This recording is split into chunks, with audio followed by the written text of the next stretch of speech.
Good evening, everyone. My name is Jim Turk, and I'm the director of the Center for Free Expression, which is hosting the event tonight. It's going to be an exciting evening. We have a wonderful film, All Governments Lie. Maybe the after effect of Trump, I keep making a little slip and referring to it All Presidents Lie, but that's not the proper name. It's All Governments Lie. And we're especially fortunate to have the producer of the film, one of Canada's top filmmakers, Peter Raymont, who's going to be here. Whoops. We're also going to, thank you. Should I start over? Thank you, Brian. We have Peter Raymont with us tonight, who's the producer of the film, who's going to make some remarks at the beginning, and then after the film is going to be here to have a discussion about the film and answer questions and engage in discussion with you. And we also have a double pleasure of having Bernie Lucht, who I'm going to introduce in a moment, who will moderate tonight's event. This is the 9th in this academic year series of events that the Center for Free Expression is hosting. There are 4 more to go. And Ange Holmes, who's the coordinator for the center, is handing out the list of upcoming events in case any of you are interested in those. We also have 2 clipboards that are going to be circulating during the event in case you'd like to add your email address to be on the center's email list, so you'll receive notices of not only the upcoming events this year, but the events that we're going to have for the next academic year. I want to thank the Ryerson Journalism Research Center, who's one of the co-sponsors of tonight's event, as well as the Documentary Media Research Center and the RTA School of Media. So all 4 of us are bringing this to you.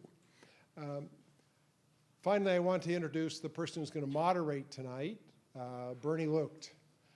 Bernie is a very interesting guy. For 28 years, he was the executive producer of CBC's radio program, Ideas.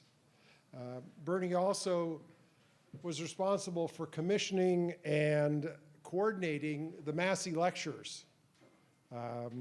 He also, for his work, he's an award-winning journalist. For his work, he's won many awards, including the John Draney Award for Distinguished Contribution to Broadcasting.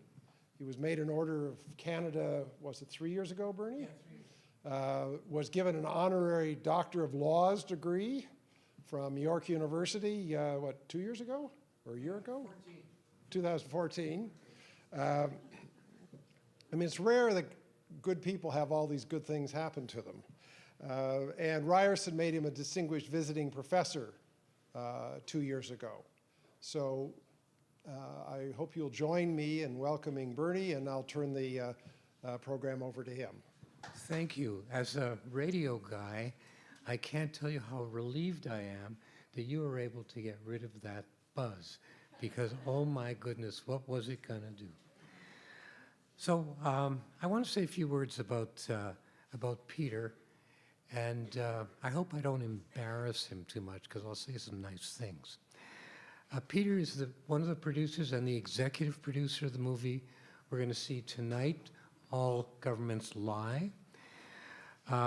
He is one of Canada's most accomplished and celebrated filmmakers, and one of my favorite people. He's the president of White Pine Pictures, a company he started almost 40 years ago that has a prodigious output of both dramatic and documentary work. Its range of subjects is awesome, and I wanted to give you a sense. I'm going to list about 5 or 6 film titles that he made, just so you can get a sense of the range of work he's been involved in. There is Shake Hands with the Devil, The Journey of Romeo Dallaire, which was a winner of the Emmy Award for Best Documentary in 2007, and in 2005 won the Audience Award for World Cinema Documentaries at the Sundance Film Festival. Guantanamo's Child, Omar Khadr, which played here at Ryerson last year and has been seen all over the world. Another one, Where the Universe Sings, The Spiritual Journey of Lauren Harris. Girls' Night Out, a film about the culture of binge drinking amongst some young women. Arctic Secrets, a journey to the landscapes, wildlife, and people in the Canadian Arctic at a time of intense and challenging climate change. Deep Water, Daniel Lanois, the man behind the music. And I'll name one more, but there are many others. The Truth is in the Stars, excuse me, a documentary feature made for the 50th anniversary of the series Star Trek that was hosted by William Shatner. Peter's work continues to enlighten us about this diverse, beautiful, wondrous, and terrible world we inhabit. Needless to say, he's won a whole bunch of awards. 2 of his films, one about Glenn Gould and one about Ariel Dorfman, were shortlisted for Oscar awards. So I now give you Peter Raymont to introduce the movie tonight. The truth is in the stars. I guess it's not in the White House, and it's not where all governments lie. This film started more than 3 years ago when I received an email from Fred Peabody, a journalist living in Vancouver. We'd never met. He'd worked for the Fifth Estate a long time. He's even older than me. A long time ago, and he'd worked for 2020 in New York and spent most of his time working in New York as a television journalist. He had this idea. He wanted to make a documentary feature film about I.F. Stone, the great American journalist of the primarily famous in the 50s and 60s during the Vietnam War. And we discovered that we'd both been subscribers to I.F. Stone's Weekly, this curious little 4-page newsletter that I.F. Stone wrote on a manual typewriter and got printed and walked to the mailbox once a week. And this was long before there were computers or the internet or anything else. But it was a very highly regarded, very prestigious piece of journalism respected by people on all sides of the political spectrum. We discovered we both had subscribed to this when we were teenagers, and we hit it off, and I convinced him that perhaps not a film about I.F. Stone, but about the children of I.F. Stone, the metaphorical children, who are continuing his legacy of independent journalism, aggressive journalism, journalism that really cares and tells the truth. I.F. Stone didn't go to press conferences. He wasn't invited. He didn't play tennis or go to lunch with people in the White House. He just did things like reading the congressional record from cover to cover and having good sources. So he was never in anyone's pocket. He was an extraordinary journalist and a kind of a model, I think, to many journalists today. Fred really did all the work on this film. I raised the money, which is work, I suppose. But he was out there convincing today's I.F. Stones, and there's a list of them on this brochure, and you'll see them in the movie, Glenn Greenwald and Amy Goodman and Nermeen Shaikh and others you'll meet in the movie, convincing them to be in the film, which was no small feat, because most of these journalists are so busy and so focused on what they're doing, they don't really want to, and they don't like it being on camera. They prefer to be behind cameras, not in front of the cameras. So Fred did an extraordinary job in directing this film. I helped out a bit in the editing room, and then we launched it at the Toronto Film Festival last September, where it did very well and has been invited to more film festivals than any film I've ever had anything to do with, including Shake Hands with the Devil, which went all over the world. Fred's now in Paris.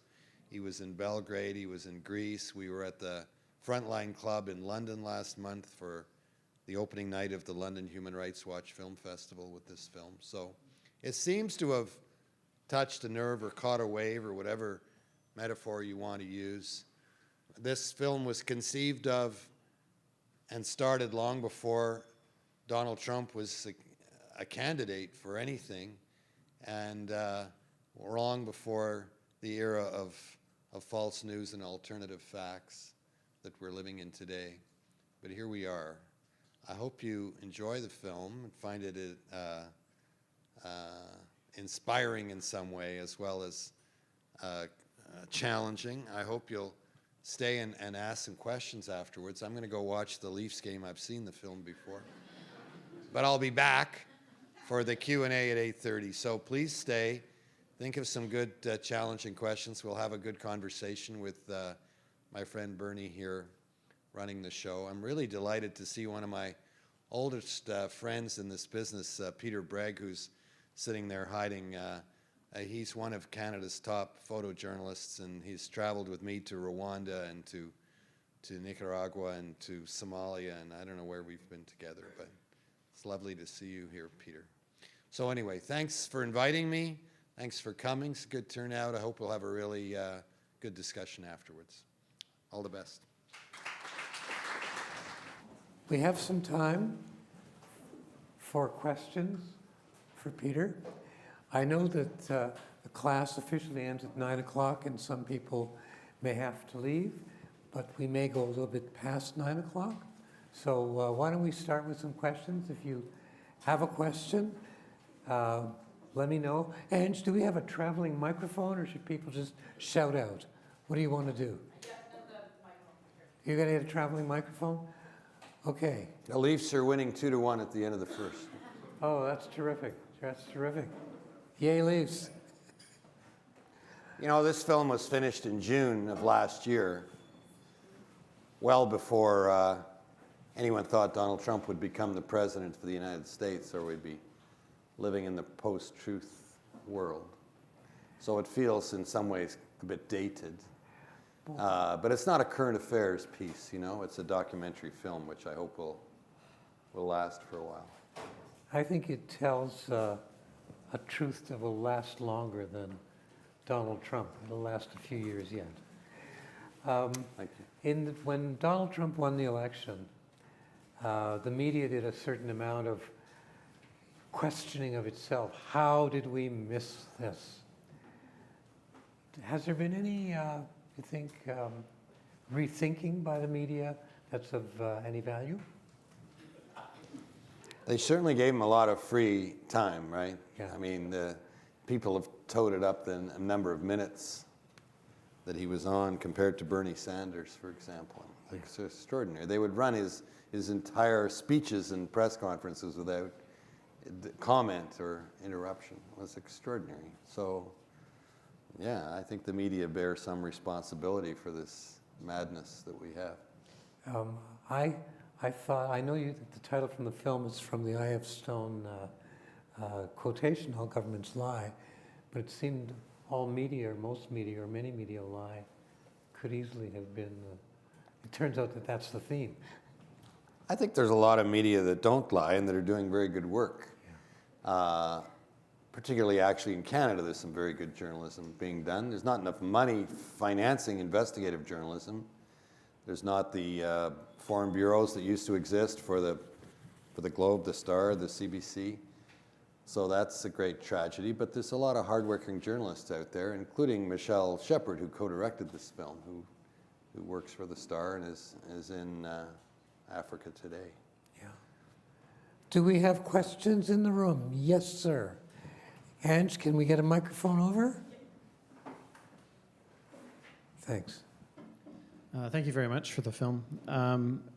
Just speaking to that, was the focus on not having Canadian content in this one because is the director from the States, or I was hoping to see some more things, and even though the poster's very much from the U.S. kind of viewpoint, was it considered at the process anywhere along the way that it would be any Canadian kind of focus in there?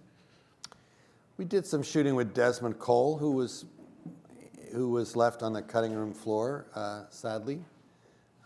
We tried to convince Naomi Klein to be in the film, but she declined. But, you know, of course it was right from the start a film about American journalism. It's a Canadian film because it's made by Canadians. We're all Canadians. It's primarily financed by Canadian institutions. We're very grateful that we have these institutions in Canada, although Super Channel has since gone bankrupt since they financed this film. And in fact left 36 independent filmmakers in the lurch without being paid for their efforts. So, but no, I mean, we don't apologize for not including Canadians in the film. It's primarily a film about the state of journalism in the United States. And Izzy Stone was primarily an American journalist reporting on the America and its global reach. Yes, sir. And we fell into an election campaign, you know. I mean, again, the film started long before the election, but it really became a film about and shot during the presidential election campaign. Another question coming right over here. Very nice film, Peter. It makes a compelling case, I think, for the economics of journalism and the prevailing closeness to power resulting in lies. I just wonder, because I know there's a lot of journalism students in the room, whether you think Canadian journalism is any better, and who are Amy Goodmans and Chris Hedges? You mentioned Michelle Shepard. She happens to be a graduate of this school. So I just wondered, for the sake of the young journalists here who are perhaps captivated by the challenge offered in the film, who should they emulate in Canada? Boy, that's a big question. I think Desmond Cole, again, is a very hardworking journalist who puts himself on the line in the writing that he does. Do they still teach objectivity and in journalism schools? The word objective, I think, certainly in documentary classes, we talk about fairness and balance. We don't use the word objective, but I'm not sure if my students in their other courses talk about objectivity anymore. I mean, just show of hands. Yeah, Kayla, what? Can you pass the microphone, please? Thank you. I would say that the meaning's changed a bit because we still do hear it a lot, but in today's world, there's a difference between being objective and standing for what's right. Because you see like a genocide, it's like, you got to agree, that's a very wrong thing to do. So you can be on a right side or a wrong side, and that's kind of what younger journalists are realizing, I think, where you have to fight for the side that's not killing people, and at least that's how I see it, and that's how objectivity has changed for me, because it more means getting the truth and being accurate. Anyway, that's kind of how I feel.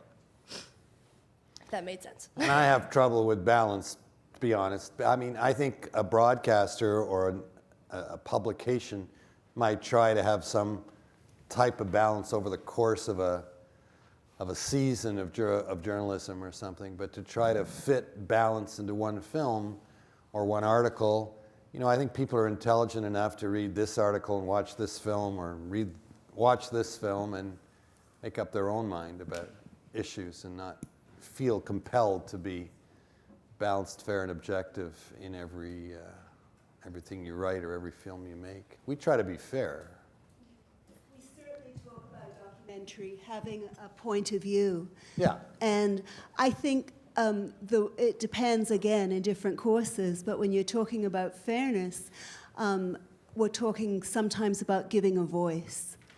But that doesn't mean that there isn't as often a strong point of view, especially in documentary work. It's funny, you know, there was a time not that long ago, 10, 15 years, I've been doing this for almost, 50 years now, and there was a time when having a point of view, if you were a filmmaker, was a no-no. You know, you had to be very balanced and very fair and very objective and show all sides to an issue. And having a point of view, what meant you were kind of out there on the fringes. Now, POV documentaries, as they're called, or having a point of view, is de rigueur. In fact, if you don't have a strong point of view, you're not going to get your film financed. So it's almost swung to the other side, and the essay film is much harder to get financed. I think point of view sometimes gets confused with the idea of partisanship. Yeah. And it's not, I think partisanship is the worst case of it, and not at all the way it can be thought about. When I was running documentaries at Ideas, I used to talk about bringing the writer's eye. It's funny, they were radio documentaries for voices, but I talked about the writer's eye because it seemed to me that writers had a perception of a situation that was unique, and I wanted to capture some of the uniqueness of that perception. And to me, that was a point of view, but it was in no way partisanship. That's a very important distinction. I'd be interested if you have any really exemplary journalists who you weren't able to include in the film that you might mention. I'm going to mention two first. First, the long career of Seymour Hersh. Of course. And second, the magnificent work that Jane Mayer. I love Jane Mayer, and we're talking to her about her next book, actually. Tried to get Dark Money, but that had already been snapped up by Hollywood. Seymour Hersh, we asked to be in this film, and he politely declined. I mean, it was very hard to convince most of these people to be in this film. And they, as I said in my introduction, journalists don't usually like to be in front of the camera. And Seymour wasn't going to change his position for us. Maybe one day, I'd love to make a film with and about Seymour Hersh. That would be wonderful. Others, yes, there's.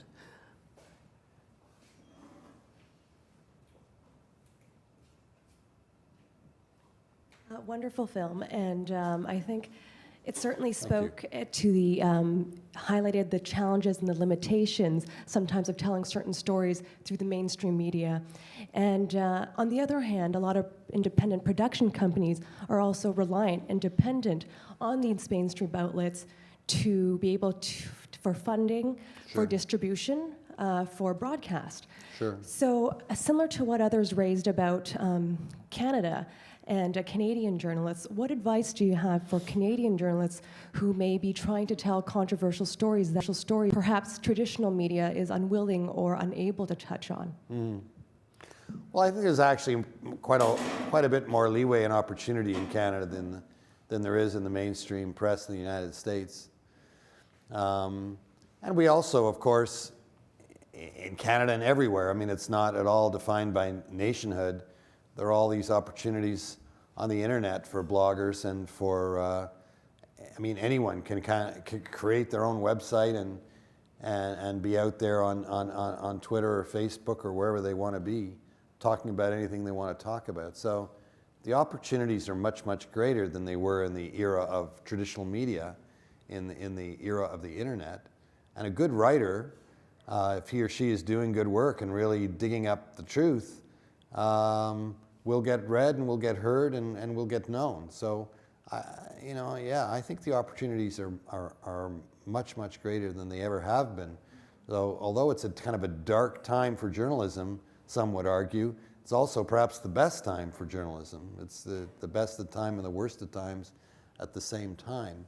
I think one thing that the election of Donald Trump has done has, I think, lit a fire under journalists and filmmakers and all sorts of people on the left and on the progressive side of things, if you like, that the marching season has begun, as they used to say in Ireland, with the election of Donald Trump. And so I think it's sparked, look what's happened even at places like CNN since the election.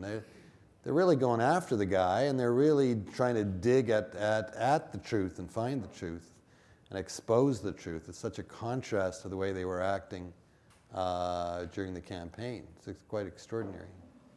A question here? I have a question. I'm not a journalist student, but I want to touch on this report that was recently released by the UN Economic and Social Commission Council, a report that basically outlined Israeli practices as falling underneath apartheid practices. And that report was pulled, and the head of that council resigned because that report was pulled. And that kind of reflects a lot of the sentiments that we've seen in Canada so far in our government. For instance, 3 months ago, boycott, divestment, and sanctions movements was condemned by the Ontario government and the federal government as well. And so my question is, where is the line drawn between journalists and activists? Because a lot of what we're seeing is suppression of free speech, right? Suppression of free thought. So we talked about objectivity, but I think that a good journalist will understand that there's no such thing as objectivity, that everything is subjective, and that any sort of objectivity is rooted within ideology and consensus making, right? So where is that line between activism and journalism? Right. Well, that's a very good question. I mean, I've always felt myself more of an activist than a journalist. Filmmakers are all sorts of things, and there are all types of filmmakers and all types of journalists and all types of activists, perhaps. But I think documentary filmmakers tend to be activists in their instincts, right? Journalists have to be more careful about being branded as activists, because then it's much more difficult for them to get published in certainly by the Toronto Star or the Globe and Mail. I think Michelle Shepard is a brilliant journalist, and I would argue she's an activist. She probably wouldn't want to be called an activist because, therefore she'd have more trouble being published on a regular basis. But I think any really good, hardworking journalist is an activist, frankly. They're an activist for the truth. They're an activist, they don't want to represent causes. We had a picture taken after Guantanamo's Child, Omar Khadr. Our film on Omar Khadr won the Canadian Donald Britton Award a couple of weeks ago here in Toronto, and I grabbed the Minister of Heritage, Michael Joly, and I said, let's have a picture, and Michelle got very nervous having her picture taken next to a Liberal Party cabinet minister. So it's an awkward position being a journalist. You have a lot. I mean, I was kind of on the edge of being a journalist for a while, and I worked at CBC on Sunday morning, the great CBC radio current affairs show back in the 80s. But frankly, I feel much more comfortable in being a filmmaker than being a journalist, and I'm quite happy to call myself an activist for all sorts of causes, depending on the project. Sir. Yeah, the film was excellent. I just want to say that first and foremost. I'll pass it on to Fred, who did Please do. most of the work. Yeah, please do. So I think the Jim Acosta episode from a couple of months ago, where he was literally pointed out and said, "No, you're fake news," was an excellent sort of succinct way of looking at how demonized the media is in that little room. But there is an interesting lack of solidarity. The reporters in the room did not turn their backs and say, I'm going to defer to Jim Acosta's question. I agree 100%. That was one of the saddest moments in the history of journalism, frankly, when nobody supported the guy. And I think that's got to change. When the President of the United States is branding someone who's a hardworking journalist as false news or fake news, there has to be some sort of solidarity. You have to band together in this environment. It's a toxic environment down there now. Yeah, and I just wanted to ask you about the, there's always been problems with these media organizations, whether it's CNN, New York Times, even the CBC, but we're literally in a situation now where not only are they not financially as powerful as they were with their monopoly over advertisements they might have had 10, 20, or 30 years ago, but we're not communicating by reading the stories.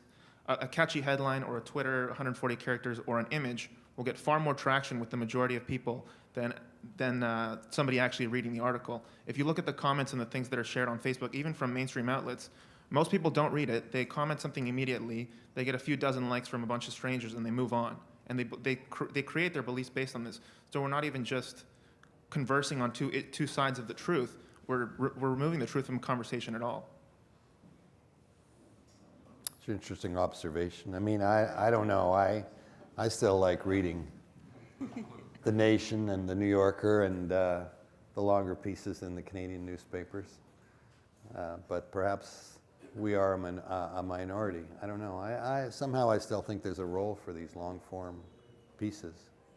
Sir, and then there's another question up there. Yeah, thank you. Great film, Peter. Thank you. Thank you. I'm reminded of a story that Noam Chomsky talks when we were talking about this being a Canadian film about American journalism. And Chomsky basically says a lot of really good things about Canada, but he also says we're very smug in regards to the United States. Right. Well, what the heck? So we're smug. You know, we have health care, we have a greater level of freedom in some ways. But those are a matter of degree. Now, Chomsky was talking about having been interviewed by a journalist here in Canada on some trip where he was doing to Toronto. A journalist who was far better known, a chap named Peter Zosky, who was far better known at that time than he was. And apparently he got Zosky riled. And in typical Canadian fashion, there were lots and lots and lots of people who phoned in and wrote in to the CBC at the time. And they were berating Zosky for rudeness, because we're nice, polite people. It is, however, we are part of the same network. And while we're not directly involved as the United States is in mass murders around the globe, we are part of the same kind of network in terms of corporate power. And if you draw the lines, you draw the dots, connect the dots, as many of the folks did here in your show, we are part of that same thing. I'm wondering how you would do it differently if you were doing a film about journalism in Canada. That's a good question. I haven't really considered that, to be honest. I mean, our next film is called The Corporate Coup d'etat. That's the kind of working title. Fred and I are developing that now and trying to interest broadcasters in that now. And it's a more kind of global reach film than the narrower focus of All Governments Lie. I'll have to think about your question more before I can answer it. It's a good question. Yes. Thank you for the film as well. I have kind of two questions that are combined in my head. So the first one is about, there's a moment in the film where they say that they don't know how media would be if there was a state media or a state broadcasting companies. But I'm wondering, what do you think about legislation that doesn't necessarily compromises freedom of expression, but controls the corporate power in media? And I guess in the back of my mind, I'm from a country in South America where laws were passed so that whoever owns media companies cannot own any other kind of major player in industries like banking or healthcare or anything that is very important and crucial for society to be healthy. So what do you think about What those country ideas? is that, if I may ask? Ecuador, Beg your which is Ecuador, which is You're from funnily accused of not having freedom of expression. So I'm Right. seeing this contrast between freedom of expression being oppressed by corporate powers and then laws being created in countries where freedom of expression is oppressed by ideology like socialism. Right. So yeah, it's two extremes that come to the same end. I think it's important for journalists and publishers and editors to reveal who owns their newspapers and television networks and institutions. I think there's a lot hidden about that right now. People don't really know the owners of what they're reading or what they're consuming. So that, I think that would be an important kind of step if it's right on the packaging, as it were, who owns what you're consuming. That would be useful. I didn't know about Ecuador. That's fascinating. Other questions? Yes? Okay. Thank you. Are you asking or are you collecting microphones? Okay. Thank you. You had mentioned earlier about how you really wish that those journalists had have stood in solidarity against Trump when he was throwing out those comments. I'm just curious about your opinion as to the show of solidarity that Canadian mainstream news outlets are showing in terms of the recent court ruling that the Ontario Court of Appeals is holding up its ruling against Vice Canada, enforcing one of Vice Canada's reporters to hand over all of his sensitive communications and his sensitive sources from Syria. Yeah, I think that's very important. And we have in this country, I think, more organized press councils and organizations that the media are part of. In the United States, it's always been always more of a free enterprise system, and people are really out there. That was such a tragic moment, I think, in the history of journalism when they let that guy be berated and left him out there in the wind. It was disgraceful, very sad. Thank you for making that contrast. Yes. Hi there.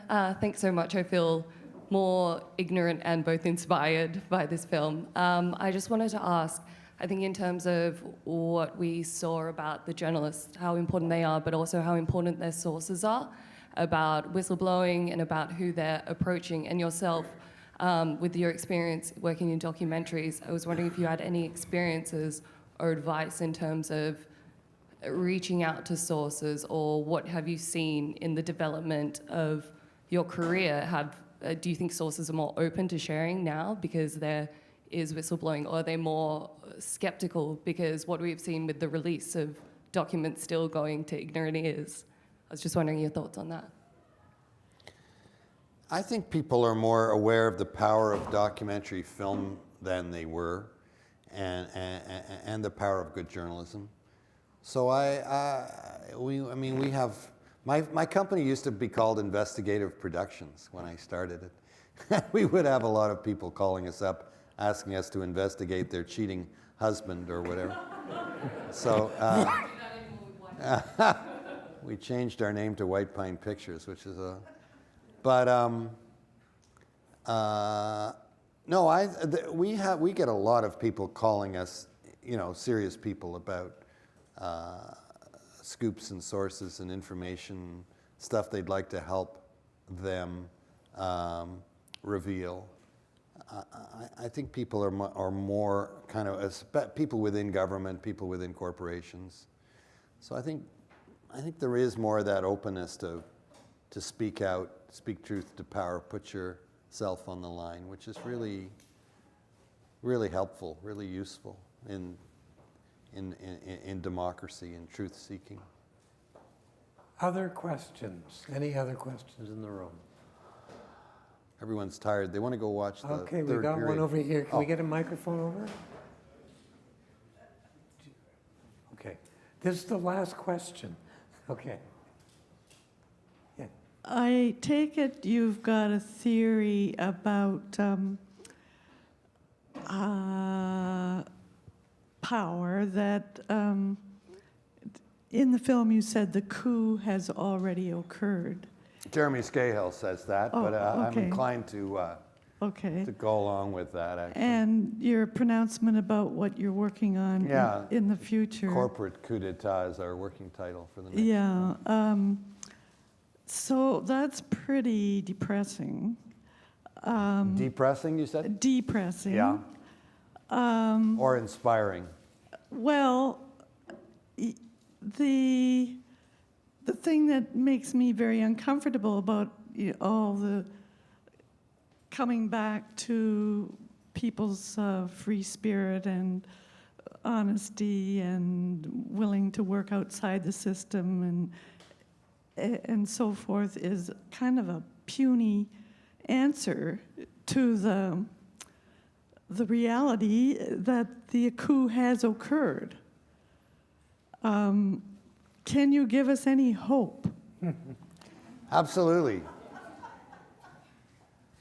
Absolutely. And as I said earlier, I think the election of Donald Trump and all that that entails, which we're still sorting out and will be for the next few years, has invigorated a whole new generation of younger people especially, but also older folks like you and I to get involved, to educate ourselves, to be not just depressed but also inspired, and to organize and turn the tide against the corporate coup d'etat.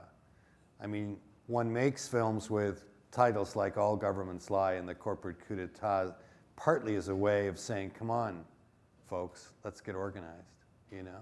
Let's realize what's happening. Let's fight back against it in our own ways, in whatever way we can, in our own lives, in our own groups.